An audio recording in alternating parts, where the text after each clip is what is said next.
Welcome to another episode of Behind the Why. Tonight, I'm sad. But I was so glad the other day. I'm sad. I know, right now. It's sad, yeah. But before we get into this, why don't you go ahead and hit that button to like the episode. And then commiserate with us. Yeah, hit the bell so we can drop you a notice when we get a new one. Because even though I'm sad, I think there's some things we can say tonight that might catch your attention and help you get through this next season of life. Yeah. Join us on Behind the Why. All right, let's get into it.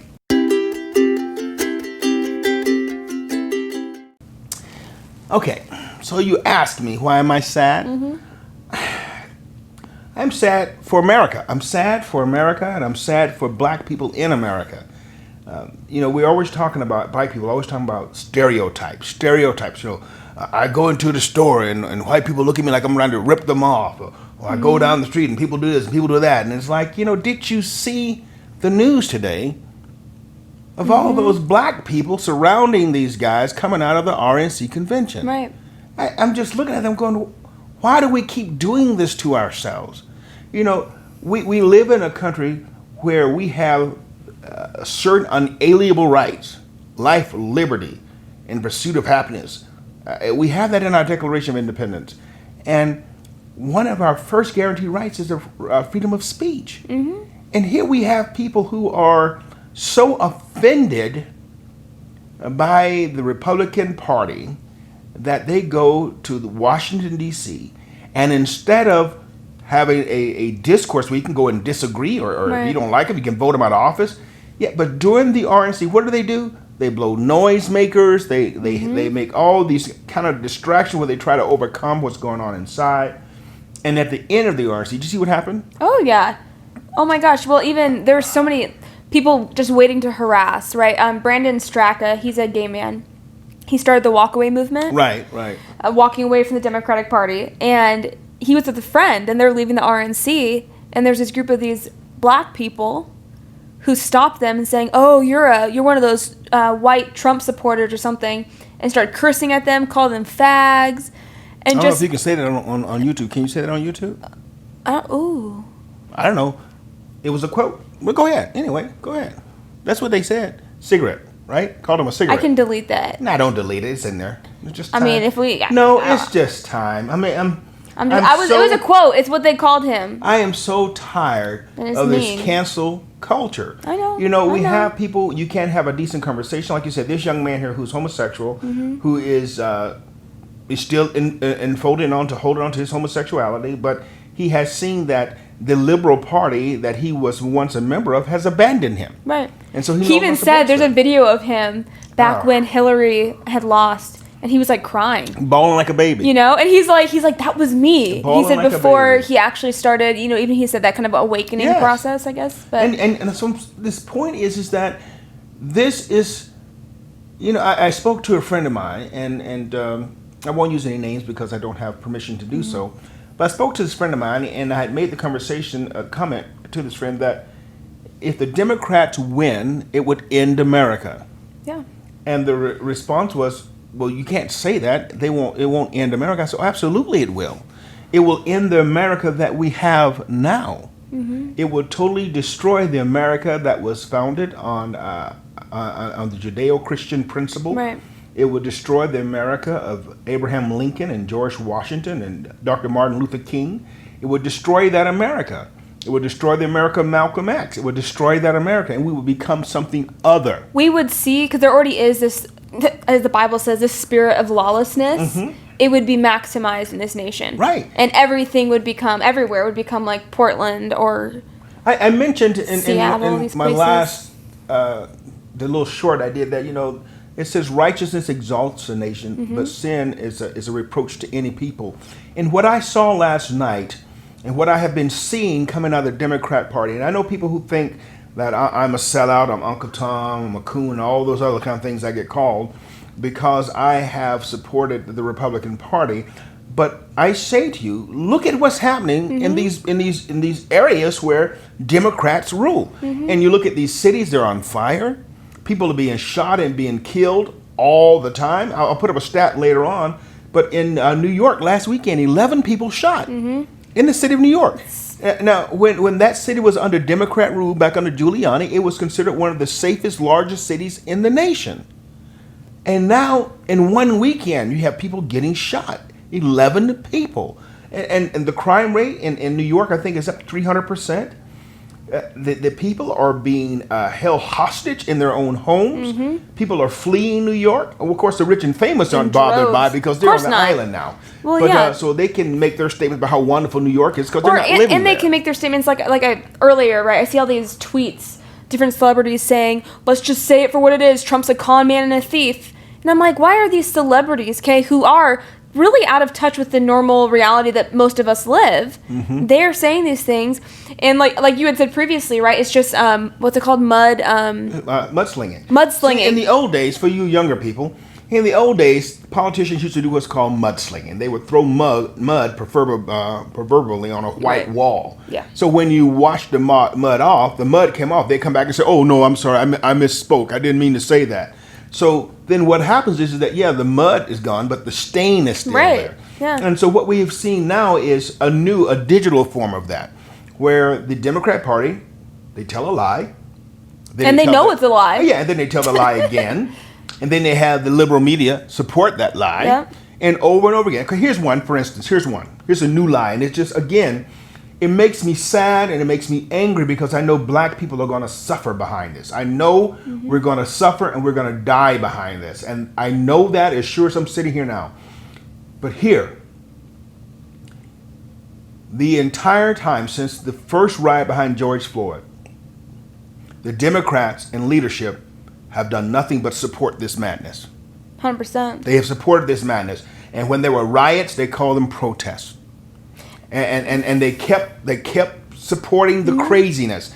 And now they go through, last week, we went through the whole week of the DNC. Yep. Not one mention about the violence in this country. Mm-mm. Not one mention about the cities that are burning and people being shot and killed. Okay, fast forward to this week. The RNC happens, and the people speaking in the RNC begin to call the Democrats out. We call the Democrats out. Tell them, say, your cities are burning. Mm-hmm. Democrat cities are burning. Well, Democrat mayors are, the cities are burning. People are being killed. People have been, and to quote LeBron James, black folk being hunted down and killed. That's what's happening in those Democrat cities. And it's not the police officers that are doing it, okay? So let's get the facts straight. Right. I mean, it's making me angry because my people are being shot and killed in the streets while these elitists are sitting back in their ivory towers on their behind doing nothing but running their lips, and people are dying. And so here now we find Biden and Kamala Harris all of a sudden come out yesterday. Oh, well, this violence is happening and it's, President Trump wants it to happen. It's like... Right. Oh. And not only that, it's like it's so revealing of when they speak up, right? Mm-hmm. So it wasn't until... the polls turn. He was trying to go down in the polls. Uh-huh. And all of a sudden, it's like all the Democrats must have got the same email. Yes. Oh, we need to start new talking point. Every one of them. Right? So now we need to talk about, these riots are, they're so bad. But then what happens? Yeah, what does Biden say? Yeah, this is under your presidency, Trump. Mm-hmm. I'm like, first of all, let's be honest, right? If we're going to have a real conversation about it. When did these things about race riots, this unrest really start? It wasn't under Trump. If it be fact, Obama was the most racist, racial, divisive, Ferguson, all that started under Obama, and so in current, and right now what we've seen is these Democratic leaders stoking that fire, like Ayanna Pressley. And what does she say? There needs to be unrest in the streets while there's unrest in our homes. Get in the streets, go do it. Encouraging that behavior. And the representative there in Portsmouth in Virginia. A state representative there is out there encouraging rioters. The police out there are getting ready to stop these rioters from tearing down the statues. She comes out there and says, "Oh, you can't stop them. You can't arrest them." And so now, by the grace of God and common sense, there's an arrest warrant issued for her for doing that. And then her daughter, who was some kind of mayor, assistant mayor or some, calls for the firing of the police chief. I'm like, wait. Your mother is named in a criminal case, and now you want the police chief fired? It's like, guys, just think, in the minute something happens like this, What did they cry? It's racism. It's racism. No, you broke the law. It's not racism. You broke the law. It's not racist. They didn't just create this because you black. You broke the law that you took an oath to uphold. So you have these people who are violating laws that they have taken a solemn oath to uphold. Right. When I was in the Marine Corps, I stood before the man. I put my hand up in the air, my right hand anyway, to protect this country, the Constitution, from enemies, foreign and domestic. If I violated that oath, they'd have put me in Leavenworth. They'd have called me a traitor and locked me up. Right. But now we got representatives. Oh, that's what's mind-boggling. We got mayors and representatives who will just breaking the law. It's like Kamala Harris. I mean, you think, guys, I know you guys think I'm picking on Democrats, but I'm not. I'm just telling you what they did. It's like Kamala Harris arresting people, sending them to jail and to prison for drug charges, and then getting on the campaign trail and bragging about smoking dope. These are your. One of these things is not like the other. I'm just saying, it's crazy. It's crazy, and yet, I keep talking to black people, and they keep talking about how we got to support Kamala Harris. I was talking to another young lady today, and she's a white girl, and her mother lives in the Midwest. Again, I won't call names because I don't have permission to do that. Her mother lives in the Midwest, and she's talking to her mother. Her mother says, "Ooh, she's going to vote for Kamala Harris," and she asked her, she said, "Why?" She said, "Because she's a strong black female."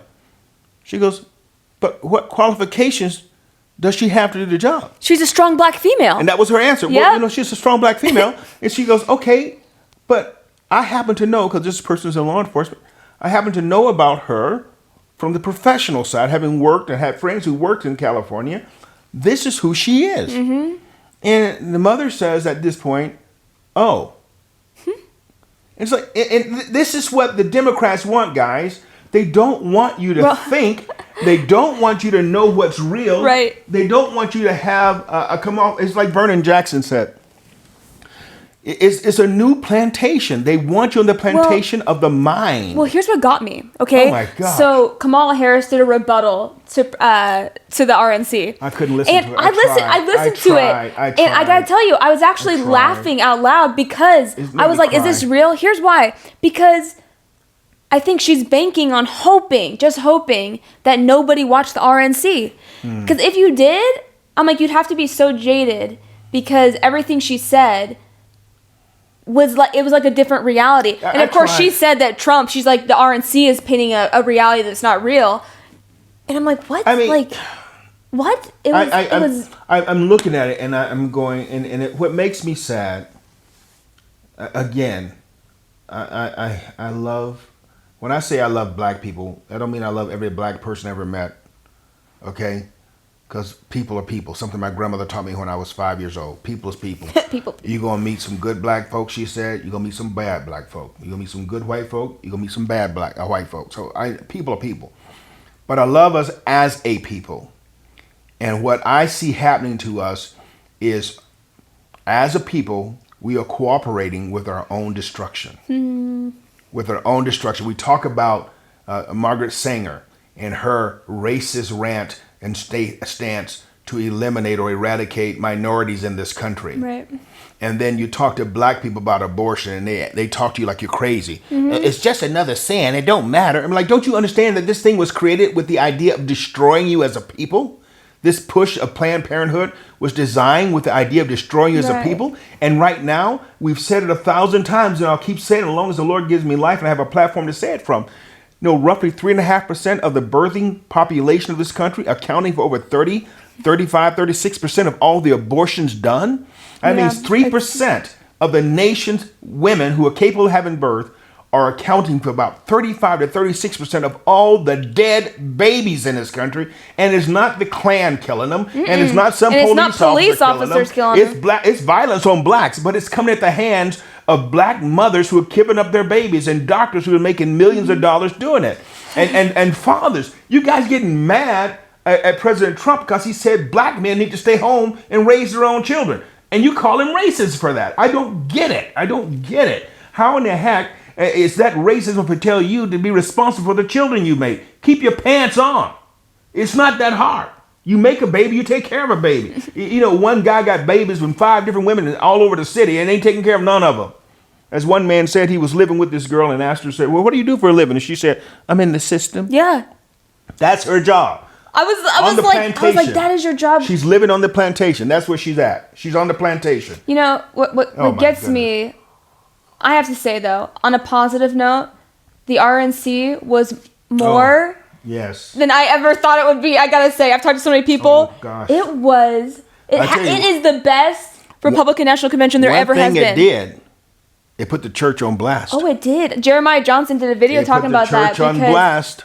I was shocked how many times they called the name of Jesus. I was like, not just God, right? A lot of people say, I love God, but they said, Jesus, talking about being born again. The church has been put on blast. I heard more gospel sermons in the week at RNC that I've been hearing on online and radio and everywhere and else. Even churches. For the last few months, I'm listening to these preachers preach about racism. It's like, you know what? Last time I checked, racism was a sin. There's only one cure for sin, and that's the blood of Jesus. So if you're not preaching the blood of Jesus, you ain't dealing with racism. Mm-hmm. All you're doing is pandering. You're pandering. You're hiding behind your blackness. Right. You're hiding behind your white guilt, and you're not preaching the gospel of Jesus Christ. Mm-hmm. I tell you what, those guys last night, when they stood up there and they talked about dealing with reality. Right. That's what they talked about. It was about the reality. And we put on blast. Not only did we put on blast the church in this country, we put on blast, I think we put on blast the black people in this country. Because you had a chance to see with your own, if you watched the RNC, if you didn't watch it, I know you got a cell phone in your hand, go online. And I would encourage you, go back and watch it. You're so adamant. Right. You're so adamant about your position. If you're not willing to check yourself, Paul said this to the church in Corinth. Check yourself lest you be found a reprobate. Well, yeah. If you're not willing to check yourself, that's one thing. We talked about this last time. One thing we do all the time, we check ourselves. Mm-hmm. Especially if I feel real strongly about something, I go and I do it. I'll ask my wife. I check my facts. I look and say, am I really saying what I think I'm saying? Or am I off base? Yeah. And at the bottom of it, I go back to the book. I go, because I'm a Christian, that's where I get my life doctrine from. So I go to the book. And if I'm not in line with the book, then guess what? I'm wrong. And it doesn't matter how strongly I feel about it. If it doesn't line up with what Jesus said, then I'm wrong. Right. And I have to bring myself to the position of saying, you know what? God, I'm sorry. Right. Forgive me. And then I go back and I try to correct it. Mm-hmm. But I'm challenging, especially the black church in America, because I've heard so many pastors preaching. And they're preaching this social reconciliation as if you can get rid of sin without Jesus, and they're preaching, and they want these white folk to feel like they're less than. I mean, what does the gospel say? Ephesians chapter 2. What does it talk about? Of two bloods, talking about Jews and Gentiles. He's made one people, one people, not several shades of people. He made one people, and don't get all twisted because I said shades. I'm talking about the fact that God has made people to become His, and if you are a Christian, if you are a child of God, then there's only one family that God sees. God, the Bible is clear. The Epistle of John, 1 John tells you, chapter 4, there's two families in the world, the family of God and the family of Satan. Right. You're either one or the other. There ain't no in between. In heaven, you're not going to have the black heaven, white heaven. No segregation in heaven. No. And so we're looking at this, guys. If you've never, church, listen to me. If you've never been a student of end times, I really highly recommend you start studying the second letter of Thessalonians, where Paul talks about what it looks like in the end times. Right. And the fact that one of the key signs of the end times is a great falling away. And that's where the church stops being the church. Now, that don't mean the church won't keep meeting, won't have their Episcopal settings. It's just their hearts will turn away. Right. And what I see now, people who have called themselves, what we call famous preachers, which is an oxymoron, superstar ministers, oxymoron, who are turning away from gospel truth because they don't want to lose their money.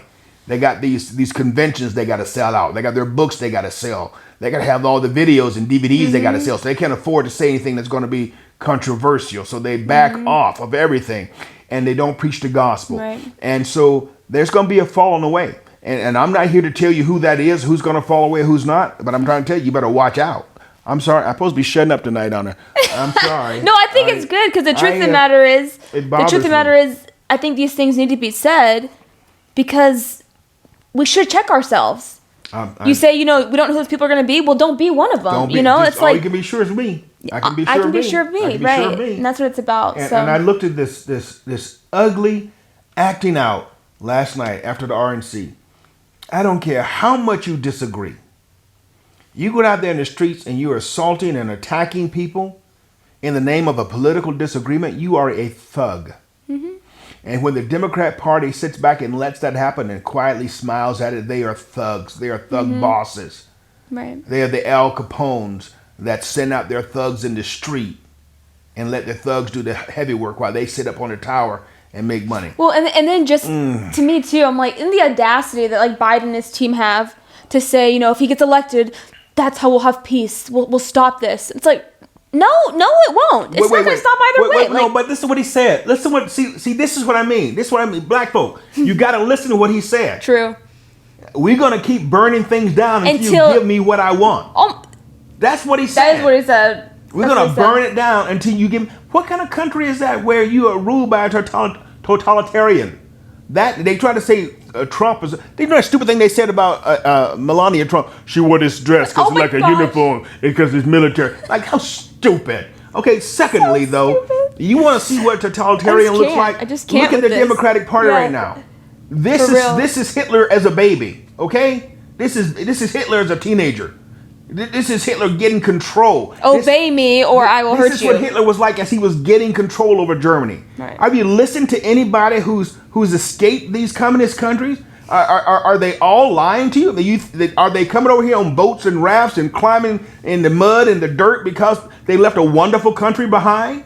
Why do you think they're leaving those countries? Nope. Why do you think they're running away from those countries? They're not running away from those countries because they're Garden of Edens. They're running away from this country because they're horrible. People are dying. They can't get educated. They can't eat. They can't feed their children. They can't get medicine for their children. Right. I mean, President Trump just did this favorite nations thing where he went after Big Pharma. And now, starting in November, I think it's November, it's September, November, October, November, here in America, that we'll pay the same prices for drugs that the nations who pay the lowest price for. In other words, as it was explained, that if the pill costs you 10 cents in Mexico, it's only going to cost you 10 cents here in America instead of $2.50 for the same pill. It's like, no, and they fought him on that, and they're attacking him on that. Big Pharma is going after her. And what are the Democrats on that? Talk about, we want to do something about health care. They ain't done nothing about health care. This is what drives me crazy. Well, really, this is what it is. Crazy. This is what it is. It's take a minute, slow down, and actually think. Just what you're saying, in the sense of, what are they saying? Listen to what they're saying, because they're telling you a lot. They're telling you a lot. And if you really listen to it, it's like...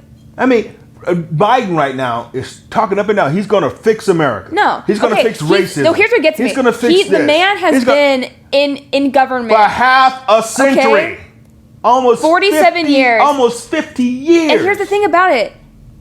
He talks about this racist system. The racist system you've been a part of for 47 years and haven't fixed it yet. And become a millionaire. But somehow, all of a sudden, he has the answers to fix it. And has become a millionaire. Just logically. On this system. People want to talk about President Trump doing this for his own self. President Trump hadn't taken a dollar from this country. You can't say that about Joe Biden. Right. Joe Biden has all his money at the back of the government. All of his money. Trump didn't even take a salary. So, I mean... And I want to go on a record here, guys. Listen to me, please. And I've said this 1,000 times, seems like. I am not a Trump apologist. That's not my purpose for being here. But if you are dead set on voting Democrat, then I would say to you, see what they believe. Do the same test I asked my family to do. Write on a sheet of paper your core values, what you believe. What you believe. Gun rights, protecting the baby, whatever you believe, write it on the paper, right down the middle. I'm going to add a step to it, though. In the middle, write down what you believe. Then on the right-hand side, write Republican. On the left-hand side, write Democrat. Now I want you to go down that list and put a check. And the only way you're going to do this, not what you feel, not what you think, but go check the party platform. See what your party supports. Because that's what's going to happen. Right. If you say I'm voting for Democrats and you're voting to have guns taken from people. If you're voting for Democrats, you're voting for abortion up to birth. I mean, that's just the way it goes. You can't say, I'm not voting for abortion, I'm voting for Democrats. No, if you're voting for it, you're voting for it. Yeah. Then go through the list. And then once you go through that list, right at the top of the paper, and this is the part only applies to those who are Christians, right on there, Jesus. And say to yourself, would Jesus approve of my list? And I don't care what you feel. Right. Your feelings don't matter. You know, the Bible says, Jesus said this in his own words. What profit did a man to gain the whole world and lose his soul? It's not worth it. So you go through your whole life here trying to manipulate situations to get life a certain way. And you die in that sin. And even worse, let's just say by some stroke of the imagination, you have enough understanding that you repent, you find yourself saved. But how many people will find themselves in hell because of the influence that you did? Mm-hmm. Because you lived your life in such a way that your life did not give the witness, could not give the witness for that would lead people out of darkness and into light. If you are, Jesus said, if the light of the eye is dark, how deep is that darkness? If your eye is dark, how deep is that darkness? You see what I'm saying? It is time. It is time. Here we are. It's Friday, 27th. The RNC ended last night. And we're right back to the same madness and stupidity. People being shot, killed, and hurt tonight. All in the name of we want the Democrat Party to win. I don't know how you support it. And if you're a pastor, you're a man of God standing in the pulpit and you're not condemning it, I don't know how you do it. If you got your people running around out there, you're not, I don't know how you do it.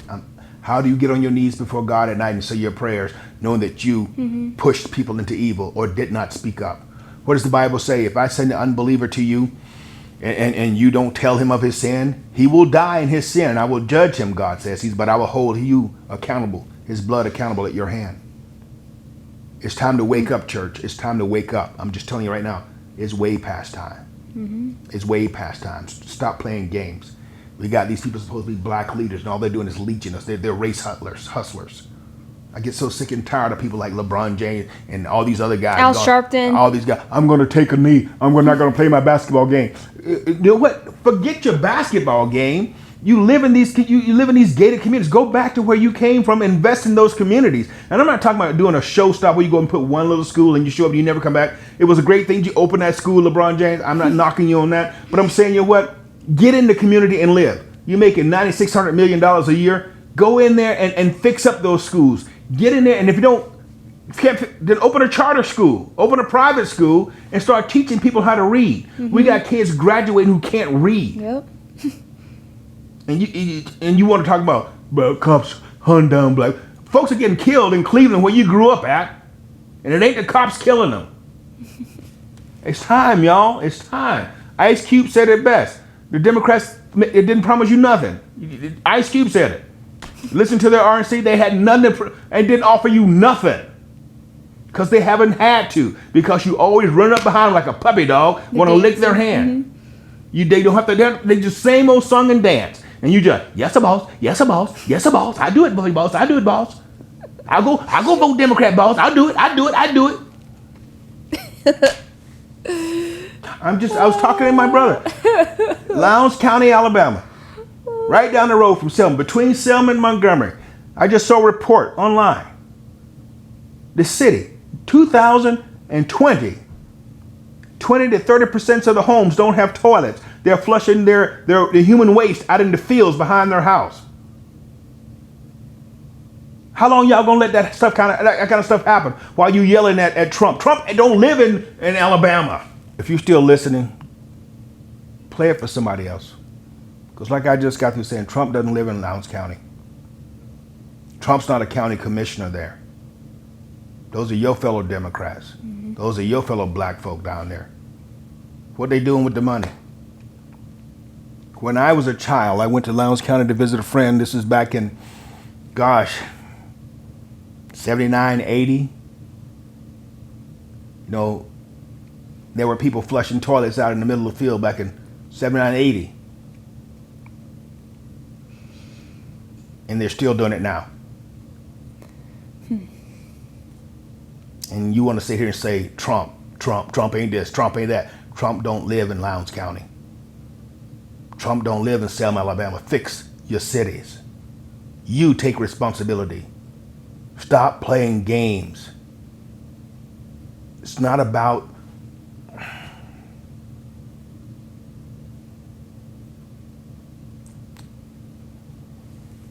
I'm done.